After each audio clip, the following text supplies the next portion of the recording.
March 5th marks the 80th anniversary of Winston Churchill's landmark Iron Curtain speech, delivered in Fulton, Missouri in 1946. The Iron Curtain speech has been considered by many historians as marking the beginning of a Cold War between the United States and the Soviet Union. But the fact is, the Iron Curtain speech was almost an accident of history, the nexus between the depression of Winston Churchill and the indecision of President Harry Truman.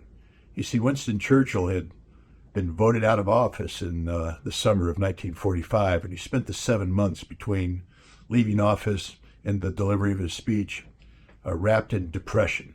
Harry Truman had inherited a new world order that emerged at the end of the Second World War, one that found the United States struggling to define its relationship with the Soviet Union and its leader, Joseph Stalin.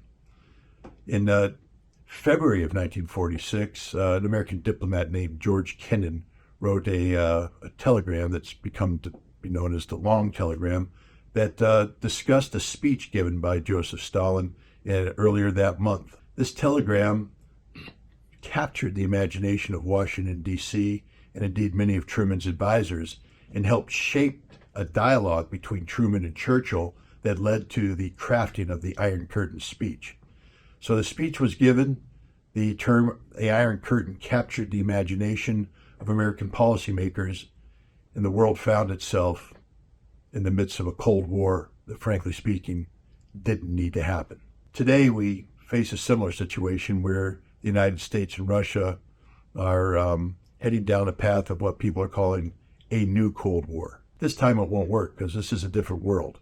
This isn't a world defined by bipolar realities, but rather more complex, nuanced, multipolar realities. The United States isn't one of two, but one of many, and its efforts to redefine U.S.-Russian relations as a new Cold War